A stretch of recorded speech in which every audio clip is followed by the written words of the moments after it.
ओम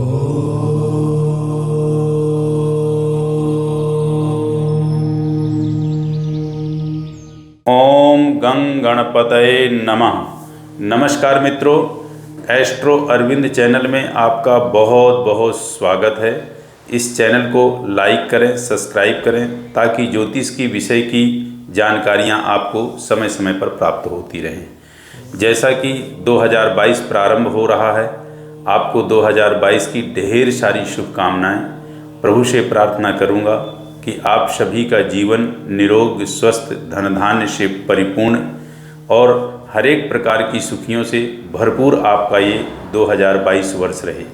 जैसा कि विगत वर्ष जो बीता है वो दुखद रहा, तनावपूर्ण रहा, रोग व्याधि बाधाओं से ग्रसित रहा, आर्थिक क्षेत्र से अत्यधिक व्यक्ति परेशान रहा। तो ईश्वर से मेरी प्रार्थना है कि यह वर्ष 2022 हर एक प्रकार की सुखियाँ आपको प्रदान करे।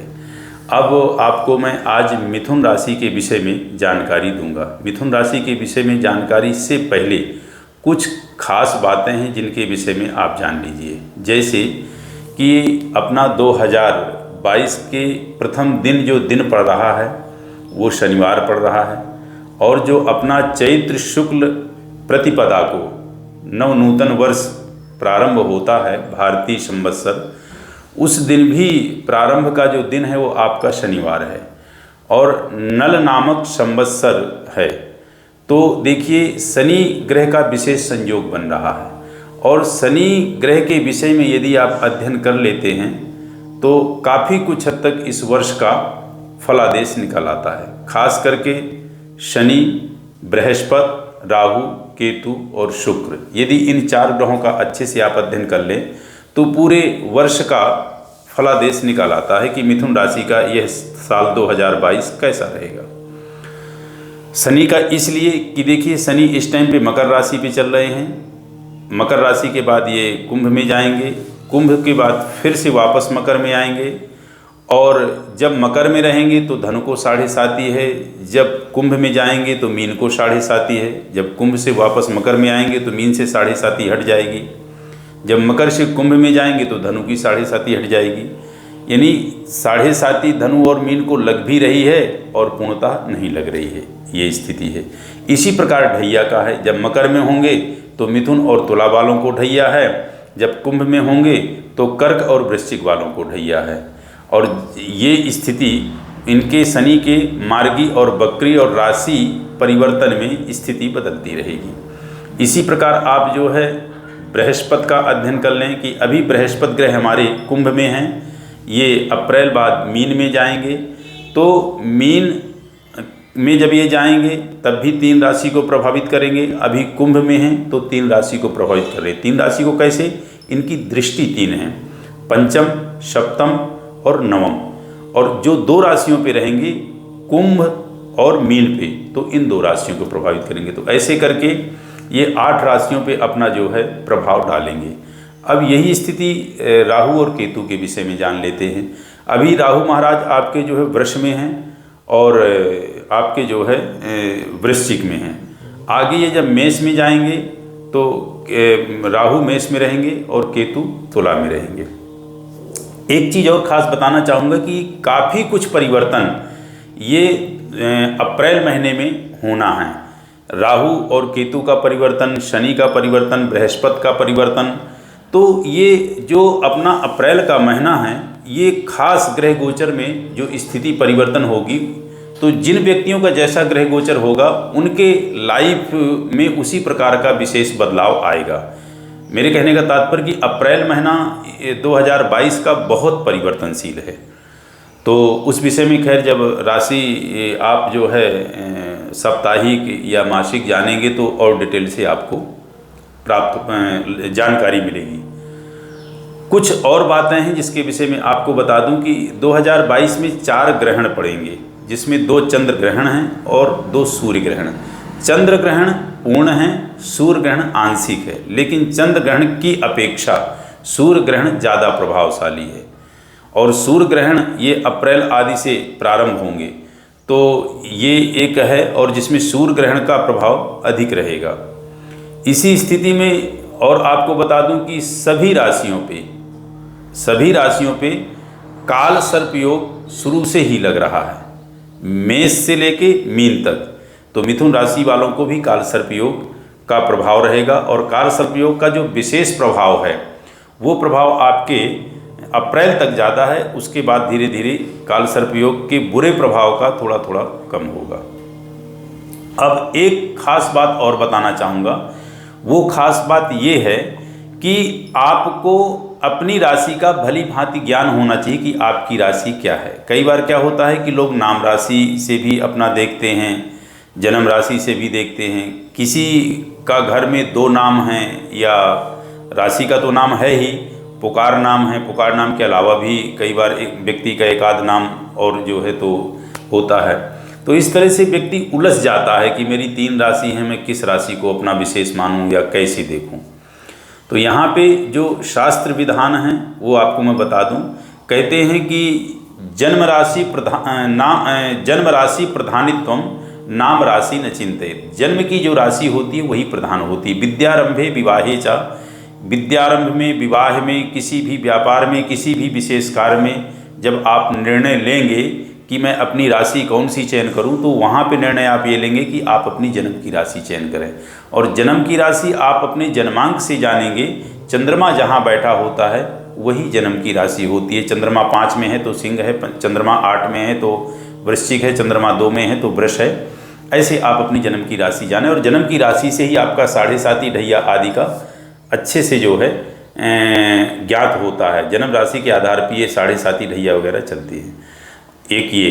दूसरा, एक खास बात और बताना चाहूँगा कि लोगों की जो सोच ये होती है कि आज हमने जो है 2022 का अपने राशि का फलादेश जाना तो ये पूरे वर्ष ऐसा रहेगा। ये पूरे वर्ष ऐसा नहीं रहेगा। आज आपका जो फलादेश है पूरे साल ऐसा ही बिल्कुल नहीं रहेगा। आप जिस महीने का, जिस हफ्ताह का और या जिस समय का जानना चाहेंगे, उस समय का वर्तमान का ग्रह गोचर, आपके जन्मांक का दीपली अध्ययन, उसके बाद दशा, महादशा, अंतरदशा आदि का अध्ययन करने के बाद फिर सारांश निकलता है कि हाँ, यह आपका महीना ऐसा जाएगा या ये आपके 15 दिन ऐसे जाएंगे। तो इसको ही पूर्णतः आप जो है साल का फलादेश पूरी तरह से ना मान लें। उसके लिए आप अपनी जन्मपत्री का अध्ययन कराएं और उससे आपको गहरी जानकारी मिलेगी कि हाँ, यही है। ये एक लगभग, जिसको कहें लमसम, साल का फलादेश निकाला जा रहा है कि मिथुन राशि वालों का ऐसा रहेगा। एक ये हो गया। इसके साथ साथ मैं एक चीज़ और कहूँगा कि जब भी आप अपने विषय में जानकारी राशि के माध्यम से ले रहे हों तो उसमें पूरी तरह से ये डर भय पैदा ना कर ले कि ऐसा है तो ऐसा ही होगा। ज्योतिष एक योग संयोग बताती है। इसके अलावा व्यक्ति अपने भाग्य को कर्म के आधार पे बना भी लेता है और कर्म के आधार पे बिगाड़ भी लेता है। क्योंकि दूसरे शब्दों में ये कहूँ तो कर्म भाग्य को लिखता है। कर्म आप जैसा करते हो, भाग्य उसी प्रकार आपका जो है बनता है। चलिए अब आते हैं मेन उस पे कि आपकी मिथुन राशि के विषय में, कि मिथुन राशि वालों का यह साल कैसा रहेगा। तो मिथुन राशि वालों का जो यह साल है 2022 वो इस प्रकार रहेगा। 2022 के प्रथम दिन की जो जन्म कुंडली बनी हुई है वो कन्या लग्न की है। अब इसमें मिथुन लग्न वालों के विषय में जानते हैं। तो मिथुन लग्न वालों के भाग्य स्थान पे बृहस्पति विराजमान हैं, अष्टम स्थान पे शनि और बुध हैं, सप्तम पे सूर्य और शुक्र हैं, अष्टम पे चंद्रमा, केतु और मंगल हैं, और द्वितीय स्थान पे आपके राहु विराजमान हैं। तो जैसा कि मिथुन राशि वालों का जो प्रथम भाग होगा वह कष्टकारी है, मध्यम भाग थोड़ा ठीक है, और अंत भी ठीक ठीक है, अच्छा है, बहुत अच्छा नहीं। ये आपके जो है साल का है। अब इसमें विवाह एवं प्रेम प्रसंग के विषय में सबसे पहले आपको जानकारी देते हैं कि विवाह के लिए अच्छा है अप्रैल तक, बहुत अच्छा नहीं है, बस अच्छा कह सकते हैं। यदि स्थिति है तो अपने विवाह को आप यहाँ तक करने का प्रयास करें या रोका करने का या जैसा भी है, तो विवाह के विषय का यहाँ तक का ठीक है। मध्य भाग आपका थोड़ा कष्टकारी रहेगा, अंत भी थोड़ी ठीक ठीक रहेगा, लेकिन अच्छा कहूँ तो अप्रैल तक है। इसी उसमें प्रेम प्रसंग के विषय में यदि मैं आपको बताऊं तो प्रेम प्रसंग वाले जो व्यक्ति हैं उनके लिए अप्रैल तक का ही अच्छा है। मध्य कष्टकारी रहेगा और अंत भी ठीक ठीक रहेगा। हाँ, इसमें जो लव अफेयर वाले व्यक्ति हैं वो थोड़ा सा सावधानी पूर्वक अपने शब्दों का एक दूसरे को आदान प्रदान करें। वार्तालाप में जो आप व्यवहारिकता में अपने एक दूसरे के प्रति वार्तालाप करें तो उसमें दोनों की भावनाओं का ध्यान रखते हुए शब्दों का प्रयोग करें, नहीं तो आप दोनों के बीच टकराव, मनमुटाव या तनाव आपस में पैदा हो सकता है। संतान के लिए कहें तो अच्छा है और संतान को कंसीव करने के लिए ये आपका अप्रैल तक ही समय ज़्यादा अच्छा है। मध्य अच्छा बिल्कुल नहीं है और अंत का बस सामान्य कह सकते हैं। तो संतान की जो कामना कर रहे हों उनके लिए यह वर्ष अप्रैल तक का अच्छा है। स्वास्थ्य के लिए ये मामला आपका मतलब ये साल स्वास्थ्य का काफ़ी खराब रहेगा। मिथुन राशि वालों को मैं देखूं तो स्वास्थ्य का मामला अत्यधिक खराब है और ये हेल्थ के विषय में ज़्यादा जो स्थितियां उत्पन्न होंगी वो ऑपरेशन आदि की भी उत्पन्न हो सकती हैं, होंगी ही होंगी। नर्वस सिस्टम, पेट, उदर विकार, हड्डी आदि आदि का विशेष है। और थोड़ी मिथुन राशि वाले व्यक्ति जो है जल्दी जो है इस विषय में हार भी मान लेंगे स्वास्थ्य को लेकर के। और इसमें खास करके जो आपको ध्यान रखना है वो ये ध्यान रखना है कि जब भी कोई बीमारी आपको महसूस हो कि मेरे शरीर में कुछ ऐसा है तो उसके विषय में विलंब ना करें, उसका आप जो है दिखाएं और चेकअप कराएं और उसके विषय में निर्णय आप जो है जल्दी लें। 2021 ज़्यादा खराब गया है स्वास्थ्य को लेकर के अपेक्षा 2021 की 22 आपका थोड़ा ठीक जाएगा, लेकिन यह साल भी आपका स्वास्थ्य को लेकर के खराब जाएगा। तो स्वास्थ्य के विषय में कुछ भी मिथुन राशि वालों का अच्छा नहीं दिख रहा। वो इसलिए कि चंद्रमा, मंगल और केतु षष्ठम स्थान पे बैठे हुए हैं और वहाँ पे मंगल स्वग्रही जरूर है लेकिन चंद्रमा नीच का है, केतु के साथ चंद्रमा को ग्रहण योग लग रहा है और ये और बीमारियों को उत्पन्न करेंगे। और जो बीमारियां पहले से चल रही हैं उनका ऑपरेशन या सर्जरी आदि की स्थिति उत्पन्न होगी। मिथुन राशि वाले जातकों को थोड़ा सा मैं कहूँगा कि अपनी वाणी में भी संयम रखेंगे, बोलने में थोड़ा सा नाप तौल के शब्द को बोलेंगे। प्रायः ये ज़्यादा बोल जाते हैं। कई बार कुछ स्थिति इनकी यदि सकारात्मक दिखती है तो उसके विषय में बहुत जल्दी ओपन कर देते हैं, नकारात्मक है तो उसके विषय में बहुत जल्दी विचलन हो जाते हैं। तो थोड़ा सा संयम अपने शब्दों में रखें। और दाम्पत्य जीवन में आप अपने आप को बहुत ज़्यादा जिसको कहें कि जीवन साथी का सम्मान करें और सम्मान के साथ साथ अपने व्यवहारिकता में, अपने वार्तालाप में भी बहुत ऐसी जो है चीज़ें हैं जिनके विषय में आप सावधान रहें। एक तो कोई भी पुराना टॉपिक लेकर के आप ना बैठें, बेवजह की कोई ऐसी बात ना करें जिससे कि आपको महसूस हो कि हाँ इससे बात का कोई ज़्यादा स्थिति बढ़ जाएगी, बात बतंगड़ स्थिति वाली, यानी जिसको कहते हैं कि मीन में एक स्थिति ना उत्पन्न करें, बाल की खाल ना निकालें। तो ये और पारिवारिक जीवन वाले जो व्यक्ति हैं वो अदर कहीं लव अफेयर की स्थिति बिल्कुल भी ना करें, नहीं तो इससे दाम्पत्य जीवन आपका बिल्कुल खराब हो जाएगा और यहाँ तक कि तलाक तक की स्थिति उत्पन्न हो जाएगी। स्वास्थ्य के विषय में आपको ज़्यादा ध्यान रखना है। कर्ज लेकर के कोई काम बिल्कुल भी नहीं करना है और नहीं कर्ज आपको देना है, दोनों स्थितियाँ। व्यसन आदि से बिल्कुल दूर रहें मिथुन राशि वाले और अपने आप को अधिक से अधिक प्रयास करें कि कर्म के प्रति समर्पित के लिए, क्योंकि इस साल जो स्थिति आपकी बृहस्पति महाराज की है वो आपके पराक्रमेश और कर्मेश होकर के भाग्य स्थान पे बैठे हैं। तो कर्म के प्रति यदि समर्पित हो रहे हैं तो ये जो कुछ परेशानियां आपकी हैं ये परेशानियां काफ़ी हद तक कम हो जाएंगी। शिक्षा के विषय में मैं कहूँ तो शिक्षा के विषय में ये आपका वर्ष बहुत अच्छा रहेगा। जो कंपटीशन का एग्ज़ाम तैयारी में हैं पीएससी एग्ज़ाम या आदि आदि कोई भी एग्ज़ाम है वो बिल्कुल जो है निकालने की पोजीशन पे रहेंगे। और अप्रैल तक का विशेष अच्छा रहेगा महीना। अप्रैल के बाद भी शिक्षा के लिए अच्छा है, अंत अच्छा है। यदि मैं टोटल प्रत्येक विषय का निकालूं कि विवाह, संतान, स्वास्थ्य और जॉब आदि चीज़ों को, तो उसमें सबसे अच्छी स्थिति निकल रही है शिक्षा की। अब बात कर लेते हैं जॉब आदि के विषय में। तो जो जॉब में हैं वो जॉब में इसी पोजीशन पे लगे रहें, अभी कोई परिवर्तन की स्थिति का प्रयास ना करें। और यदि कोई परिवर्तन का बहुत अच्छा आपको ऑफर आ रहा है, ऐसा कोई चांस है, तो अप्रैल से पहले कर लीजिए। व्यापारी वर्ग अपने आप में विशेष ये ध्यान रखें कि जो उनके पास आर्थिक स्थिति है उसी स्थिति में अपने आप को आगे डेवलपमेंट करने की कोशिश करें। कहने का तात्पर्य कि जो उनकी जमा राशि है, जो जमा उनके पास जो है धन है, उसको इन्वेस्ट बिल्कुल भी ना करें।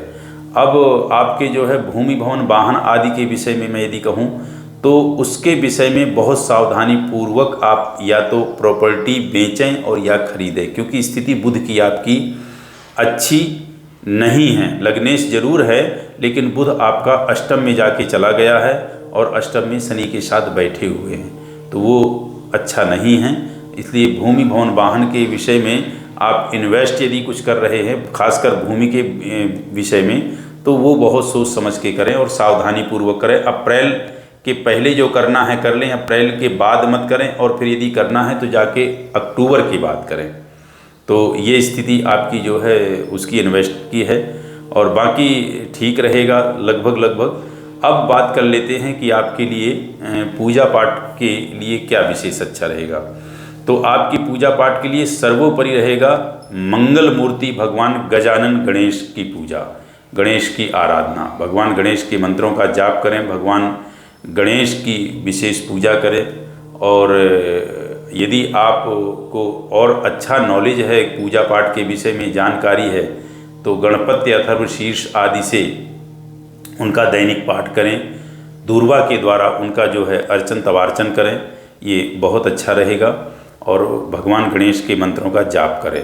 स्वास्थ्य का मामला खराब है, इसलिए इसमें जो है स्थिति आप जो भगवान शिव की जोड़ें और शिव जी के लिए महामृत्युंजय मंत्र या शिव गायत्री आदि का विशेष जो है आप जाप करें, तो स्वास्थ्य जो है आपका बढ़िया रहेगा। सोच सकारात्मक रखें और मानसिक तनाव बिल्कुल मत लें, क्योंकि मानसिक तनाव की स्थिति ज़्यादा दिख रही है। चंद्रमा द्वितीयेश होकर षष्टम पे बैठा हुआ है, तो ये जो है आपके लिए अधिक तनाव पैदा करेगा। तो मन को प्रफुल्लित रखें, प्रसन्न रहें और सकारात्मक सोच ज़्यादा सोचें। जो बचा हुआ धन है उसके विषय में आप जो है बार बार दिमाग ये न लगाएं कि मैं यहाँ इन्वेस्ट कर दूँ, वहाँ ऐसे लगा दूँ, वैसे कर दूँ, क्योंकि इस साल मुझे ज़्यादा कुछ दिख नहीं रहा कि बहुत कुछ डेवलपमेंट आपका आर्थिक स्थिति में हो पाएगा। तो जो आपके पास चल रहा है व्यापार, उसी को चलाने की कोशिश कीजिए। जहाँ जॉब में हैं वहीं ठहरे रहिए। यदि परिवर्तन के लिए बहुत अच्छा मौका दिखता है तभी आप प्रयास करें। बाहर विदेश वगैरह में यदि आपका कुछ है तो वहाँ ज़रूर सफलता मिलेगा। जॉब का है या किसी प्रकार का व्यापार का है, यदि घर से दूर, उसमें सफलता जरूर मिलने के चांस दिख रहे हैं। तो ये आपका 2022 ऐसा रहेगा। और आप सभी अपने विषय में थोड़ा जो है भगवान शिव और गणेश से याचना कामना करें कि आप लोगों का स्वास्थ्य बढ़िया रहे, निरोग रहें, स्वस्थ रहें। और फिर से मैं आप लोगों को शुभकामनाएं देता हूं कि 2022 आपका बहुत अतिशय निरोग, स्वस्थ और धन धान्य से परिपूर्ण रहे। इन्हीं शब्दों के साथ नमस्कार।